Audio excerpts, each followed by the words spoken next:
اللہ کی قربت کے راستے کیا ہیں؟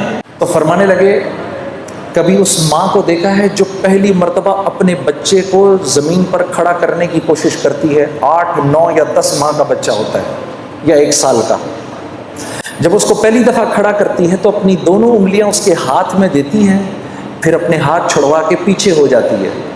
اب بچہ ماں کی طرف بڑھنے کے لیے پہلا قدم اٹھانے لگتا ہے، ابھی پہلا قدم اٹھا نہیں سکتا، ماں فرتے جذبات میں دوڑ کر اس کو پھر گلے لگا لیتی ہے۔ جب بندہ اس بات کا عزم کرتا ہے میرے رب تو کتنا میرا کریم رب ہے، اب تک میں نے کتنا تجھ کو ناراض کیا، آج کے بعد یا اللہ میں تیرے حکموں کو نہیں توڑوں گا، میں پوری کوشش کروں گا کہ یا اللہ میں تیرے حکموں کو پورا کروں، کمی بیشی رہ جائے تو معاف کر دینا۔ جب وہ یہ ارادہ کرتا ہے تو اللہ رب العزت دوڑ کے آ کے اپنے اس بندے کو سینے سے لگا لیتے ہیں۔ ارادہ ملک کا بادشاہ، ملک کا حکمران ابھی اس بات کا ارادہ کرتا ہے، وہ جھوٹے منہ کہتا ہے، جھوٹے منہ میں اس ملک میں اللہ کے حکموں کو پورا کروں گا، اللہ کی مدد براہ راست اس کے ساتھ ہو جاتی ہے۔ جھوٹا ارادہ، اس کا کوئی ارادہ نہیں ہے۔ جب ہم کہتے ہیں نا حسبی اللہ، سوچے سمجھے بغیر ہم کہیں نا حسبی اللہ، بس اللہ میرے لیے کافی ہے، اللہ کافی ہو جاتا ہے۔ حسبی اللہ لا الہ الا هو علیہ توکلت وہو رب العرش العظیم۔ میرے دوستو یہ وہ دعا ہے جو دن میں اگر کوئی 7 مرتبہ شروع میں اور 7 مرتبہ شام میں اس دعا کو پڑھ لے پورے دن کے لیے، اور یہ وہ واحد دعا ہے جس کے بارے میں اللہ کے نبی نے فرمایا یہ میرا کوئی امتی اگر دھیان کے بغیر بھی پڑھے گا اللہ سارا دن اس کے ساتھ ہو جائیں گے۔ حسبی اللہ، میرا اللہ میرے ساتھ ہے۔ کبھی اکیلے میں بیٹھنا، اللہ سے اپنے گناہوں کی معافی مانگ کے پھر تھوڑی دیر میں دل کو ایک تسکین ہوگی، 2 آنسو نکلیں گے، سمجھ جانا اللہ نے خوش ہو کے معاف کر دیا۔ پھر کہنا آنکھیں بند کر کے حسبی اللہ، پھر یاد کرنا کہ بھائی نے کہا تھا یہ بات، ساری دنیا کا مزہ ایک طرف، یہ جو 2 بول تم بولو گے حسبی اللہ، اللہ ایسا سکون دل میں دیں گے کہ تم کہو گے دنیا کی دولت بھی اس کے آگے ہیچ ہے۔ حسبی اللہ۔ تو ہمارا مسئلہ نیکیاں کرنا نہیں ہے، نیکیاں تو ہیں، دیکھو کتنا بڑا مجمع آ گیا جمعہ پڑھنے کے لیے، باہر بھی کتنے بیٹھے ہیں۔ ہمارا مسئلہ نیکیاں کرنا نہیں ہے، ہمارا مسئلہ برائی سے بچنا ہے۔ برائی سے نہیں بچا جاتا۔ برائی سے بچنے کا کیا مطلب ہے؟ کیا گناہ نہیں ہوں گے؟ نہیں، گناہ ہوں گے، برائی سے متقی کون ہے؟ وہ جو گناہ نہیں کرتا؟ نہیں، متقی تو وہ ہے جو گناہ کرتا ہے فوراً معافی مانگ لیتا ہے، یہ متقی ہے۔ گناہ کیا معافی مانگ لو، اللہ مجھے معاف کر دے، معاف ہو گیا۔ پھر گناہ ہوا، یا اللہ مجھے معاف کر دے، پھر معاف ہو گیا، یا اللہ معاف کر دے۔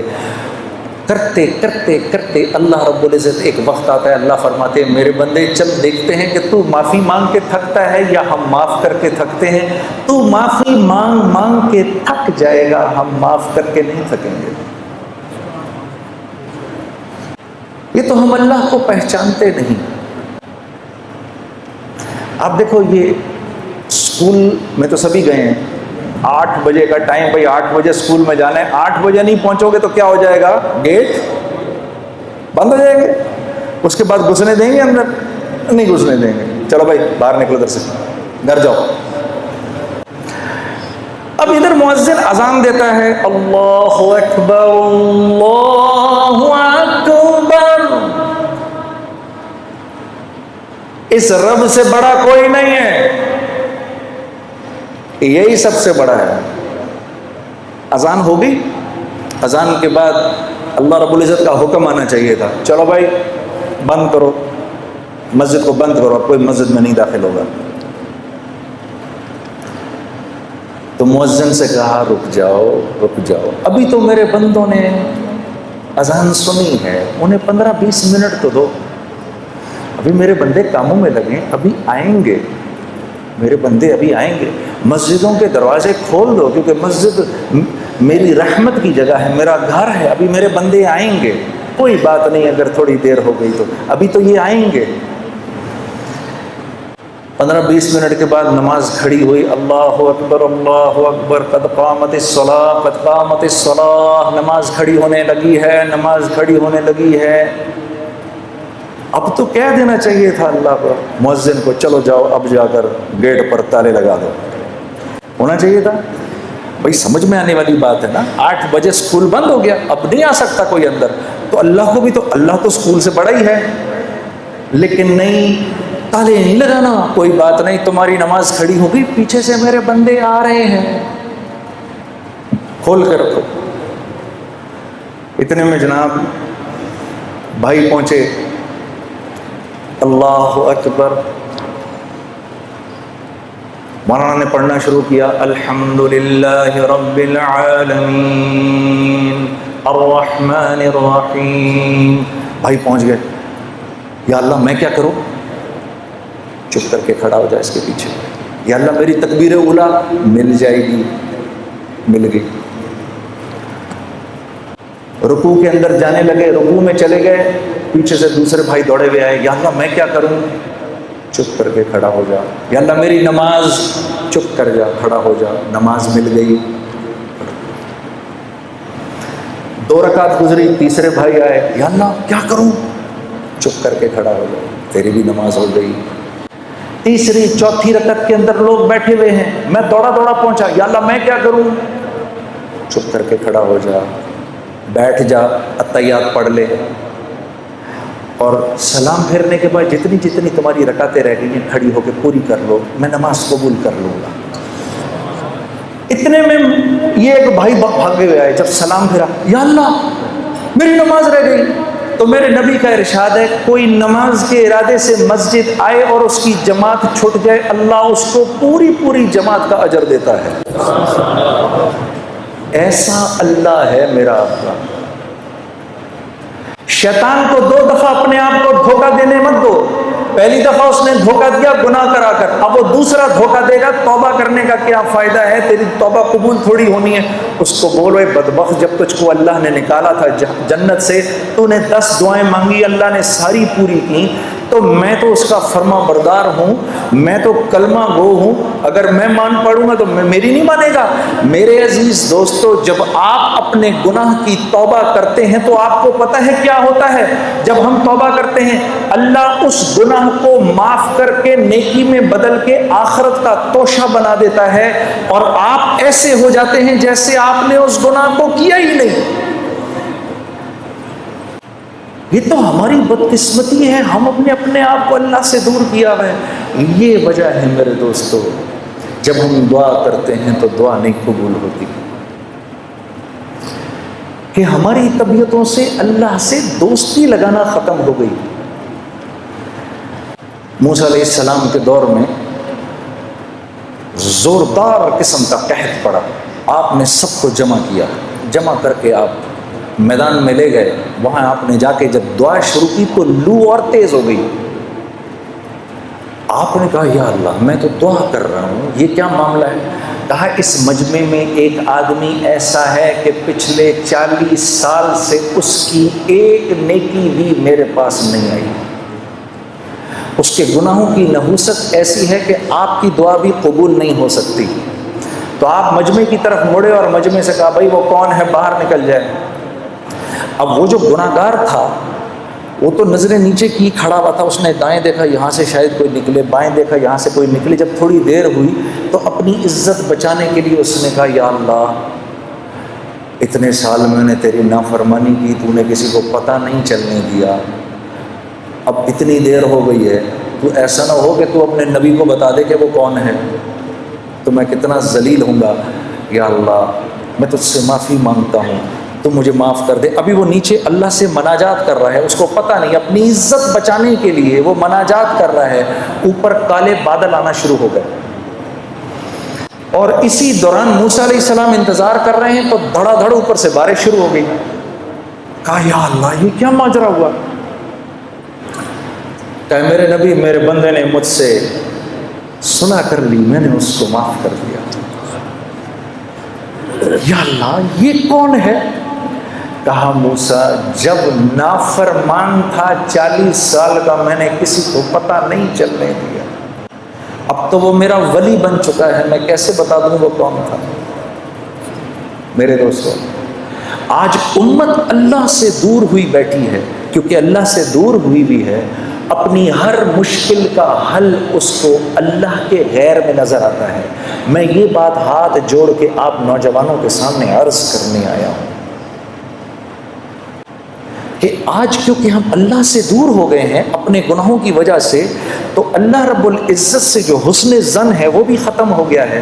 اب جب کوئی ضرورت آتی ہے تو خیال اللہ کی طرف جاتا نہیں کہ میں تو اس کی کرتا ہوں نافرمانی. ارے نہیں، میرے گناہوں کی کیا حیثیت ہے اس کی رحمت کے سمندر کے آگے؟ یہ راوی کے دریا میں اپنی ہم اگر 100 قمیضیں لے جائیں اور صاف کر لیں تو راوی کتنا گندا ہو جائے گا؟ ارے 1000 قمیضیں لے جاؤ، 1,00,000 قمیضیں لے جاؤ، 1 کروڑ قمیضیں لے جاؤ، جاؤ جا کے راوی کے اندر دھو، راوی نے کیا گندا ہونا ہے؟ تو یہ تو دنیا کا ایک بہتا ایک عام دریا ہے. اللہ کی رحمت کا جوش مارتا دریا، اس کے سامنے ہمارے گناہوں کی کیا قیمت ہے؟ کچھ بھی نہیں. بس آدمی بے غیرت نہ بنے، بے باک نہ ہو جائے کہ وہ تو غفور الرحیم ہے جو کرنا ہے کروں، یہ نہ ہو. اندر طبیعت میں اس بات کی ندامت ہو تو یاد رکھو کہ اللہ کے ہاں طاعت کی استکبار سے معصیت کی استغفار زیادہ قیمتی ہے. ہاں میرے دوستو، آخری بات آپ سے عرض کرتا ہوں. دیکھو 5 باتوں کا خیال رکھنا، ٹھیک ہے؟ 5 باتوں کا خیال رکھنا.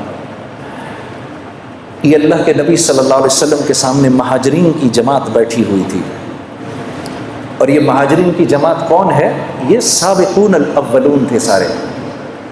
سیدنا ابو بکر صدیق، سیدنا عمر، سیدنا عثمان، سیدنا علی، طلحہ، زبیر، عبد الرحمن بن عوف، سعد بن ابی وقاص، سعید بن زید رضوان اللہ علیہم اجمعین. یہ لوگ بیٹھے ہوئے تھے مسلمانوں کے اس وقت کے سابقون الاولون، جن کی قربانیاں جو تھیں اور جن کو اللہ نے دنیا میں ہی جنت کی بشارتیں دے دی تھیں، تو یہ بیٹھے ہوئے تھے آپ کے سامنے. تو آپ نے فرمایا اے مہاجرین کی جماعت، 5 چیزیں ایسی ہیں اور میں اللہ کی پناہ مانگتا ہوں کہ یہ 5 چیزیں تم لوگوں میں آئیں. ذرا غور سے سننا میری اس بات کو. پھر آپ نے فرمایا جس قوم میں بے حیائی عام ہو جاتی ہے، لوگ بے حیا ہو جاتے ہیں، اللہ اس قوم پر ایسے امراض بھیجتا ہے کہ جس کا پچھلوں نے کبھی سنا بھی نہیں ہوتا. اللہ ان میں ایسی اموات بھیجتا ہے کہ جس کا پچھلوں نے کبھی سنا نہیں ہوتا. نمبر 1. نمبر 2، پھر آپ نے فرمایا کہ جس قوم میں تاجر بے ایمان ہو جائے، ناپ تول میں کمی شروع کر دے، اور میں یہ عرض کرتا ہوں کہ جس قوم کا غریب ٹھیلے والا بھی اگر لوگوں کو دھوکہ دینا شروع کر دے، 4 اچھے مالٹے اٹھائے، 8 گندے سڑے اٹھائے، جس قوم ناپ تول میں بے ایمانی شروع کر دے، معاملات میں بے ایمانی شروع کر دے، اللہ ان کے اوپر ایک ایسا ظالم بادشاہ مسلط کرتے ہیں جو نہ ان کے بڑوں پر رحم کھاتا ہے، نہ ان کے بچوں سے شفقت کرتا ہے. دوسری بات ہو گئی.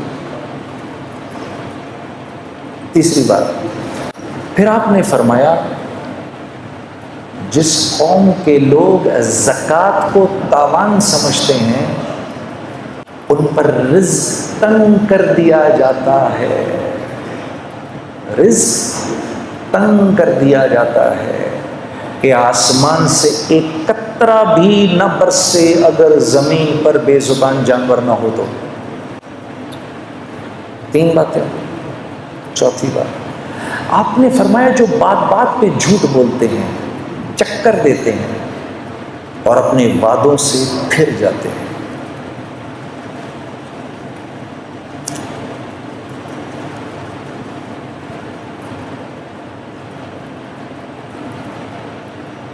یہ گھر ہم آپ کو 50 لاکھ میں بنا کے دے دیں گے، اس کی قسطیں دیں، آپ 50 لاکھ کے مطابق قسطیں دیں. جب گھر دینے کی باری آئی، سر بات یہ ہے کہ وہ تو وطب کی بات تھی، خرچہ تھوڑا بڑھ گیا، اب آپ کو پوزیشن تب ملے گا جب اس کے اوپر 15 لاکھ اور دیں گے آپ. کیوں؟ کیونکہ اب اس گھر کی قیمت مل رہی ہے 70 لاکھ، ہم تو سر اس کے تو 70 مل رہے ہیں اس وقت، ہم تو پھر 5 چھوڑ رہے ہیں آپ کو. یہ میرا آنکھوں دیکھا حال ہے. وعدہ خلافی، وعدہ خلافی، وعدہ خلافی. کبھی یہ بھی تو کر کے دیکھو. جنید صاحب، یہ میں کیونکہ آپ کو اگری کر گیا تھا، پہلے آپ کو زبان دے گیا تھا، 25,000 روپے مہینے پہ میں اس جگہ کی آپ کو زبان دے گیا تھا. بعد میں میرے پاس آیا ایک آدمی، مجھے 28 دے رہا تھا، لیکن مجھے اللہ سے حیا آئی کہ میں آپ کو زبان دے چکا ہوں، میں آپ ہی کو دوں گا. یہ 25,000 میں یہ چابی آپ کے ہاتھ میں ہے. ارے میرے دوستو، ہم کوانٹٹی نہیں دیکھتے، ہم کوالٹی دیکھتے ہیں، کیونکہ اللہ پوچھے گا مال کہاں سے کمایا، کہاں خرچ کیا. لا الہ الا اللہ. ہم کوانٹٹی نہیں دیکھتے، ہم کوالٹی دیکھتے ہیں. جو زبان سے پھر جائے گا، چوتھی بات آپ نے فرمایا جو زبان سے پھر جائے گا، اللہ رب العزت اس قوم کو اس کے دشمنوں کے حوالے کر دیتے ہیں، جو ان کے گھروں میں گھس کے ان کے مالوں کو لوٹتے ہیں. 4 باتیں ہو گئی. 5ویں بات،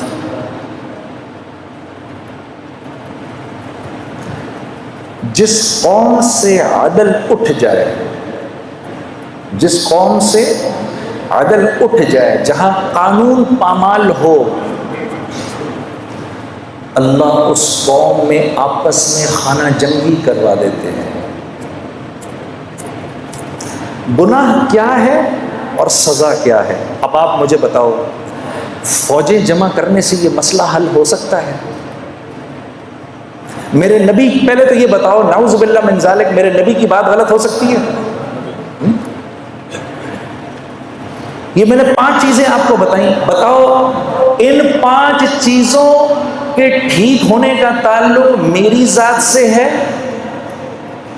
یا پولیس اور فوج یا ایلیٹ فورسز سے ہے؟ کس سے ہے اس بات کا تعلق؟ کس سے ہے بھائی؟ میری ذات سے ہے. میں ٹھیک ہو گیا، یہ سارا معاملہ ٹھیک ہو جائے گا. بس یہ گزارش میں آپ کے سامنے کرنے آیا. اللہ آپ لوگوں کو بہت بہت جزائے خیر دے. السلام علیکم ورحمۃ اللہ وبرکاتہ.